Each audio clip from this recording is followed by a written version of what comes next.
إن الحمد لله نحمده ونستعينه ونستغفره ونعوذ بالله من شرور أنفسنا ومن سيئات أعمالنا من يهده الله فلا مضل له ومن يضلل فلا هادي له وأشهد أن لا إله إلا الله وحده لا شريك له وأشهد أن محمدا عبده ورسوله صلى الله عليه وعلى آله وأصحابه وسلم تسليما كثيرا.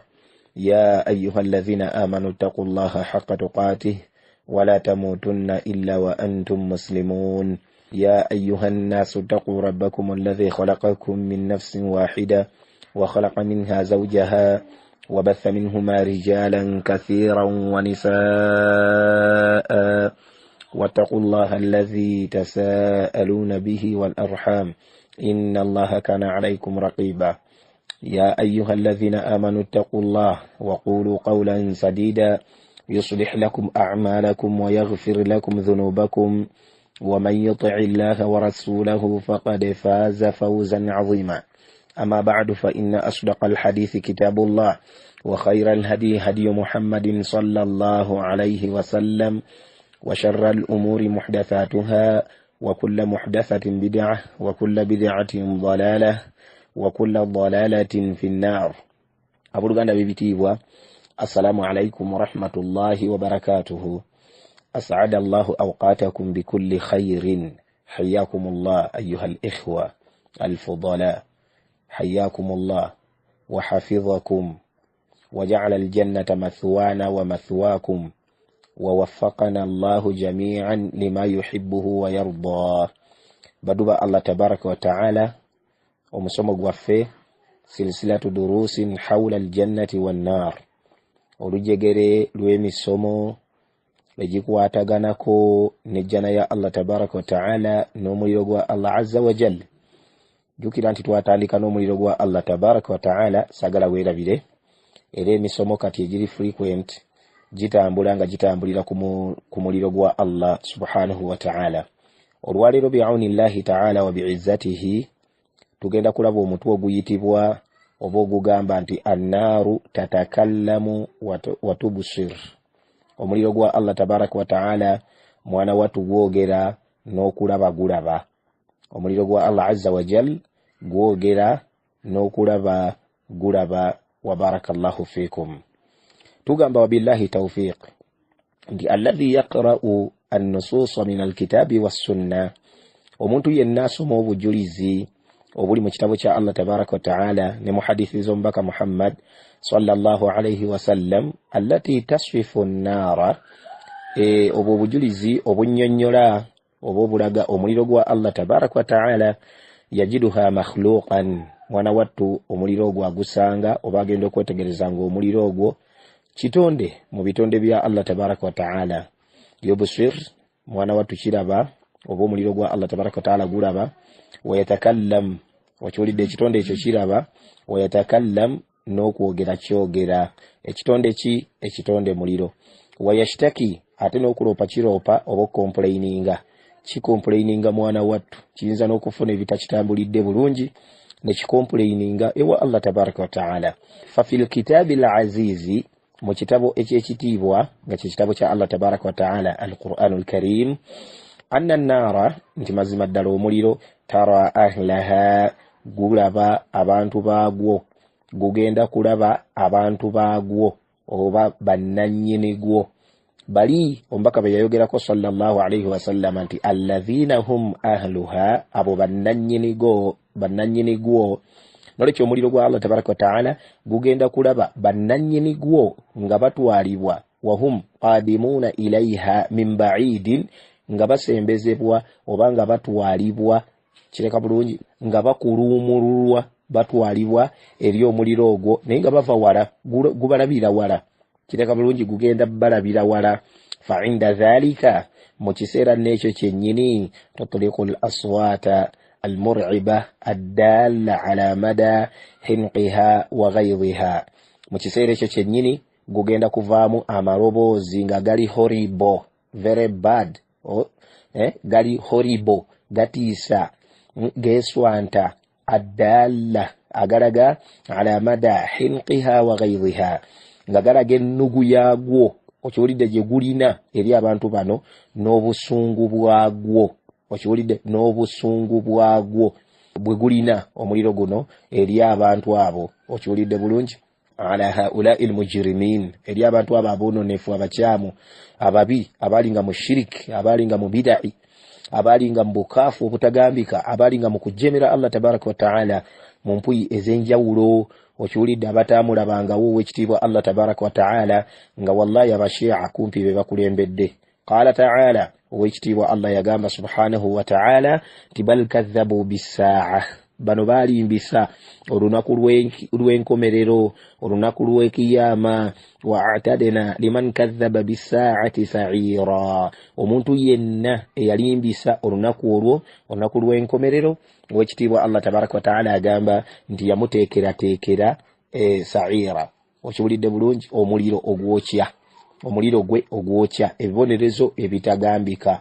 Agamba ow'ekitiibwa Allah tabaraka wa taala nti idha ra'athum min makanin ba'idin, omuliro guno bwe gunaabalaba nga gusinziira mu kifo nga kyewala oba nga bakyalina wala, okiwulidde bulungi, naye ne gubalengera nga baleetebwa, nga bagenda okuyingizibwa oba nga bagenda okwanjulwa eri omuliro guno, ekiki ekigenda okubaawo, sami'u laha taghayyuzan wa zafira, bagenda kuguuliramu taghayyuzan, obusungu obw'amaanyi, wa zafiran, n'eddoboozi nga liguvaamu.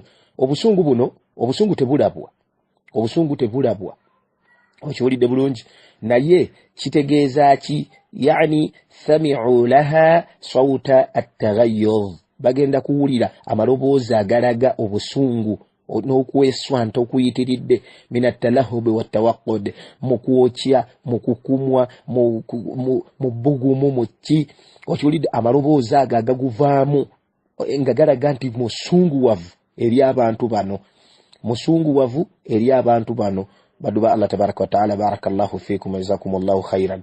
Mu bujulizi obwo ow'ekitiibwa Allah subhanahu wa taala okugamba nti idha ra'athum, omuliro gwategeezaako bwe gunaabalengera, bwe gunaabalaba, yadullu ala annaha tubsir, ekyo kiraga nti omuliro ogwo gulaba. Ate ekyokubiri Allah n'agamba nti sami'u laha taghayyuzan wa zafira, sami'u, bagenda kuwulira mu muliro ogwo ebiguvaamu, okiwulidde, yadullu ala annaha tatakallam, omuliro ogwo ekyo kiraga nti guvaamu amaloboozi, gwogera. Allahu akbar, Allah tutaase. Yo suratul Furqan okuva ku aya 11 paka ku aya 12. wa barakallahu fikum. Wa qad kharraja al-imam Ahmad wa Tirmidhi min hadith al-A'mash an Abi Salih an Abi Huraira.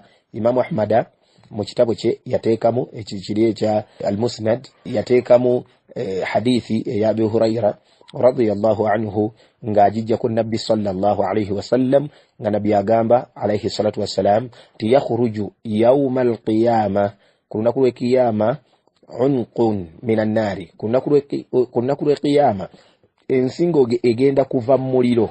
Hadithi eno Sheikh waffe Muhammad Quraish Mazinga abadde agitusomera nnyo ebiseera ebyo byonna ng'asomesa ku bifaananyi, ng'asomesa ku bubi bw'ebifaananyi, ne omuntu akabenje kayolekedde akuba ebifaananyi oba abisaasaanya oba abiremerako. Subhanallah, nsaba Allah tabaraka wa taala atutaase, atajaze muganda wafaafu byennyo wallahi okubeera nti yeekesa abaddu ba Allah tabaraka wa taala ekiyitibwa ebifaananyi eby'emyoyo, newankubadde nga bamu muffe tukyalemye, naye wulira barakallahu fikum. Ombaka agamba sallallahu alaihi wasallam nti yakhruju yawma al-qiyama, ku lunaku lw'ekiyama, mwana wattu ensingo egenda kuva mu muliro, laha aynanu tubsirani, okiwulidde, ng'erina amaaso abiri, mwana wattu nga gatunula galaba, wa udhunani tasma'ani, n'amatu abiri nga gawulira, wa lisanun yantiqu, n'olulimi nga lwatula. Ensingo eyo ng'erina amaaso galaba, amatu gawulira, n'olulimi nga lwatula. Taqulu, ng'egamba etya? egamba inni wukiltu bi thalatha, nze nakwasibwa obuvunanyizibwa nga ndi wakukola ku bantu babika bisatu. Ensinga eyo yegamba nga ndi wakukola ku bantu babika bisatu. Bikulli jabbarin anidin, ku buli yenna kiwaji nantagambwako akuba amateeka ga Allah tabaraka wa taala amabega, kiwaji tagambibwako mawale, okiwulidde ayina ekifuba kigazi ku mateeka ga Allah azza wa jalla, okiwulidde. Wa bikulli man da'a ma'a Allahi ilahan akhar, na buli yenna eyakowoolera ku Allah tabaraka wa taala ekisinzibwa ekirala kyonna, oba yasinza ekirala kyonna n'kigatta ku Allah subhanahu wa taala, eyo no shirik. Okiwulidde bulungi. Buli yenna alina kyeyasinza, buli yenna alina kyeyesigamira, buli yenna alina kyeyasaba, edduwa ezeyawulidde Allah tabaraka wa taala, buli yenna alina kyeyasabanga okumutaasa. Okiwulidde bulungi. Alina kyeyasabanga okumusonyiwa, alina kyeyasabanga emikisa ekitali Allah tabaraka wa taala. Okiwulidde bulungi. Oyo naye mwali.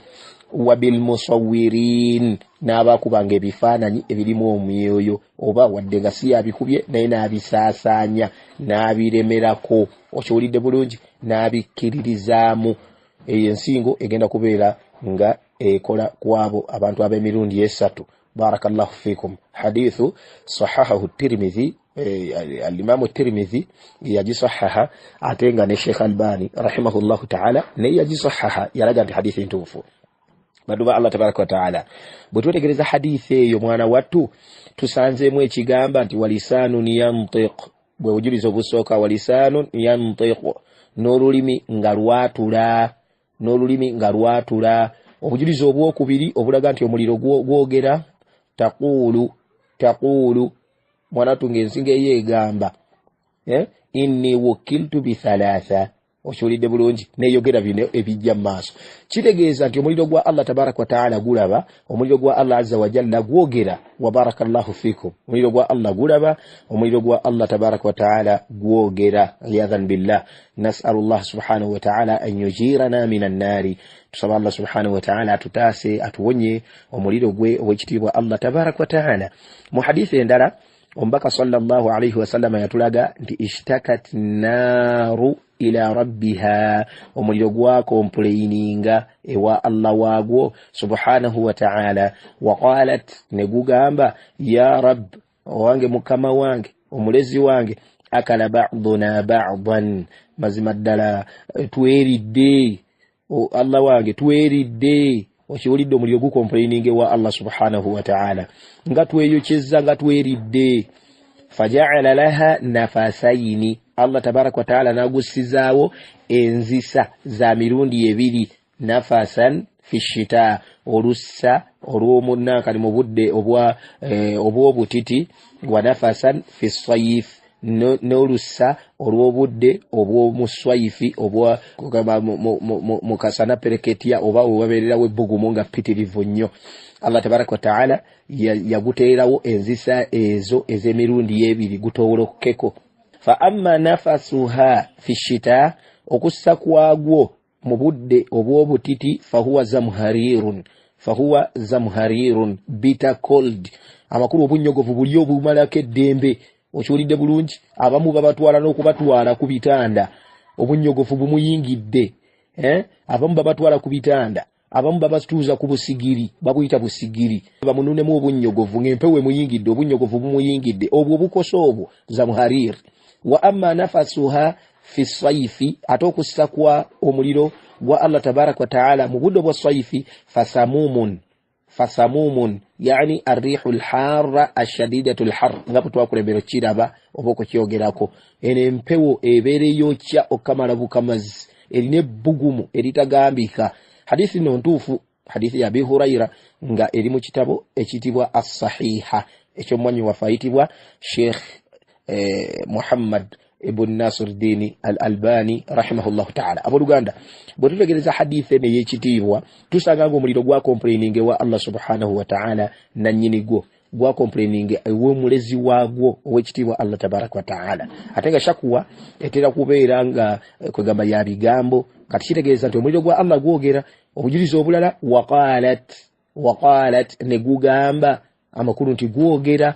gwayogera biki ya rab mukama wange omulezi wange akala ba'duna ba'dan mazima datweridde okiwulidde abamu ffe balidde bannaabwe okiwulidde na Allah tabarak wa taala naguteerawo byaguteerawo kati obujulizi obwo bulaga nti omuliro gwa Allah subhanahu wa taala mwana watu gwogera okiwulidde gwogera era gulaba barakallahu fikum mu aya ey'ekitiibwa abasinga obungi gye tusinga okumanya ow'ekitiibwa Allah subhanahu wa ta'ala yagamba nti yawma naqulu li jahannama hal imtala'ti wa taqulu hal min mazid olunaku Allah tabarak wa ta'ala agamba ati olunaku lwendigamba jahannam hal imtala'ti ojjudde fataqulu hal min mazid kwegamba omuliro gudde wataqulu hal min mazid omuliro gudde mugugambe nti waliwo ennyongeza waliwo abeetaaga okwongeramu okiwulidde eyo nno suratu qaf wa barakallahu fikum jazakumullahu khairan wa kathara Allahu min amthalikum abooluganda mu aya eyo ndowooza tukirabye bulungi nnyo ne tukikakasa nti omuliro gwa Allah tabaraka wa taala gwogera okiwulidde kubanga Allah agenda kwogera nagwo ate nagwo gumwanukule hal imtalat ojjudde wataqulu hal min mazid wataqulu gugambe hal min mazid waliwo ennyongeza subhanallah mu aya endala owekitiibwa Allah tabarak wa taala atugamba nti nga tunyumiza ku bantu b'omuliro bwe bagenda okukasukibwamu na biki agamba ati owekitiibwa Allah tabarak wa taala nti idha ulqu fiha sami'u laha shahiqan wa hiya tafur idha ulqu fiha sami'u laha shahiqan wa hiya tafur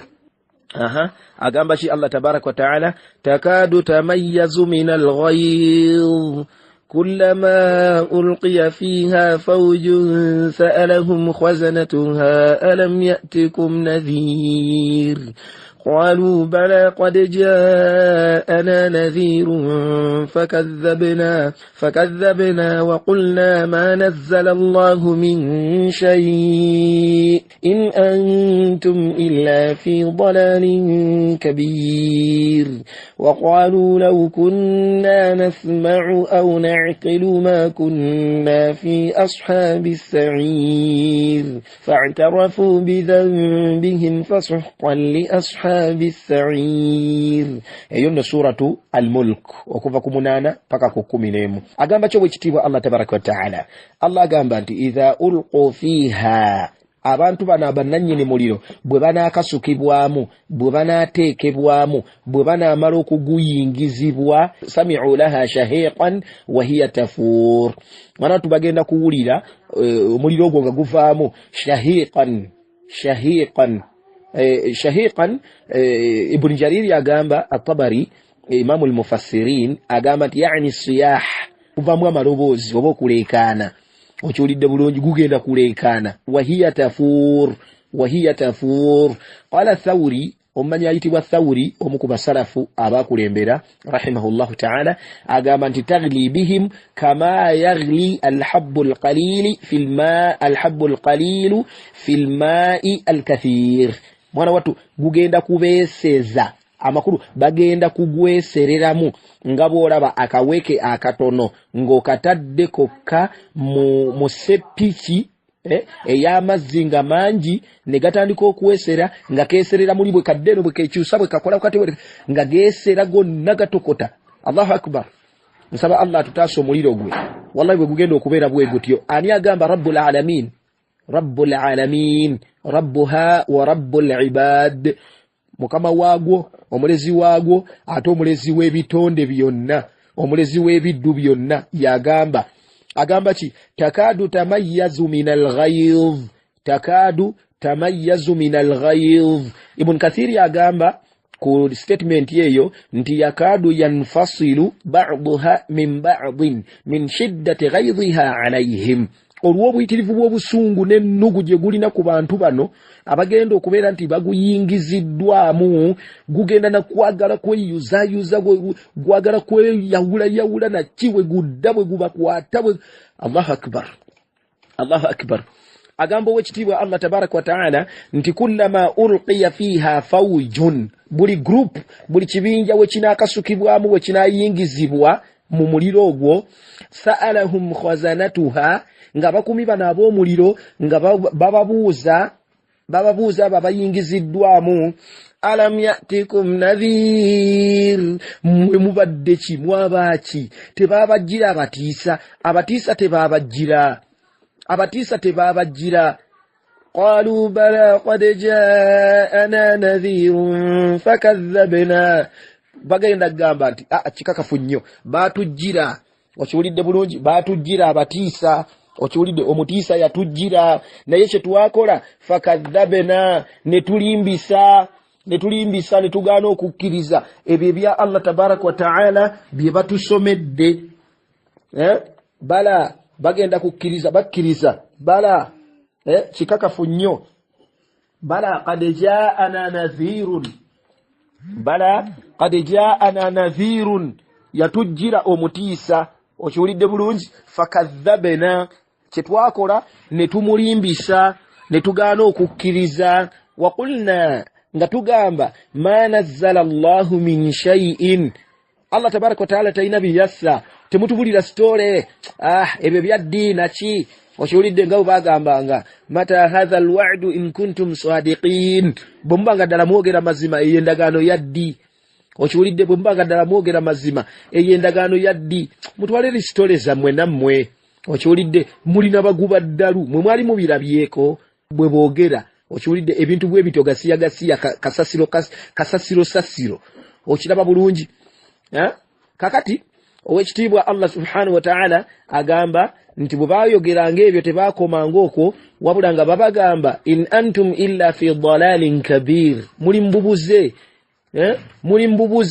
bye mwogera temubimanyi bye mwogera temubitegeera okiwulidde muli mbubuze in antum illa fi dalalin kabir nga bwe bagamba ababaka ba Allah tabaraka wa ta'ala okiwulidde ababatuusizzaako amawulire nga bwe bagamba baseeka okiwulidde ababasomedde ebigambo babayita balalu okiwulidde babayita baludiini babayita bakajanja babayita abatalina byakola okiwulidde bulungi kakati Allah agamba tabaraka wa ta'ala nti waqalu bagenda gamba law kunna nasma'u mu butufu singa twali tuwulira au na'qilu obanga tulaba obanga tutegeera singa twali tuwulira era oba nga tutegeera ma kunna fi ashabi sa'ir tetwali badde mu bantu ba muliro guno ababonaabonera mu kati abatuuse mu adhabu za Allah tabaraka wa ta'ala ezenkanidde wano okiwulidde kitegeeza ki abantu bano ku dunia baali tebalaba Allah abadan baali balaba abantu bano ku dunia baali tebawulira baali bawulira abantu bano ku dunia baali tebategeera baali bategeera ne munange omutima gwali tegulaba omutima gwali teguwulira omutima gwali tegutegeera ebyo Allah tabaraka wa ta'ala byabasomera omutima gwagaana gwatakabbara okiwulidde bulungi gwekuluntaliza ku mateeka ga Allah subhanahu wa ta'ala Allah agamba fa'tarafu bidhanbihim fasuhqan li ashabi sa'ir bagenda kukkiriza bo bennyini amazambi gaabwe ge baakolanga ku dunia obujeemu bwabwe bagenda kukkiriza i'tiraf ngeva mu bo bennyini nga tevudde na mulala nga bakakasa okiwulidde bulungi bagenda kukkiriza i'tirafu eyo Ibn Kathiri bwe yali agyogerako yaleeta hadithi egamba etya egamba nti la yadkhulu ahadun an-nara tewali n'omu yenna agenda kuyingira muliro gwa Allah tabaraka wa ta'ala illa wa huwa ya'lamu anna an-nara awla bihi min al-janna okujjako nga akimanyi bulungi nnyo nti omuliro ogwo gwe gusinga okubeera kwegamba first place kwegamba basaana kuyingira muliro mu kifo ky'ejjana okiwulidde kwegamba omuntu agenda kuyingira jahannama naye ng'akikakasa nti mbutufu asaana kuyingira jahannama so si jjana Allahu akbar nsaba Allah tabaraka wa ta'ala atutaase baganda baffe ab'ebitiibwa barakallahu fikum fa'tarafu bidhanbihim bagenda kukkiriza amazambi gaabwe fasuhqan li ashabi sa'ir owekitiibwa Allah tabaraka wa ta'ala agamba nti bakasukibwe okiwulidde bulungi oba suhqan mukasuke muteekeri mugobeeri muzeeri muliro li ashabi sa'ir abo bonna bannannyini sa'ir abagenda okuyingira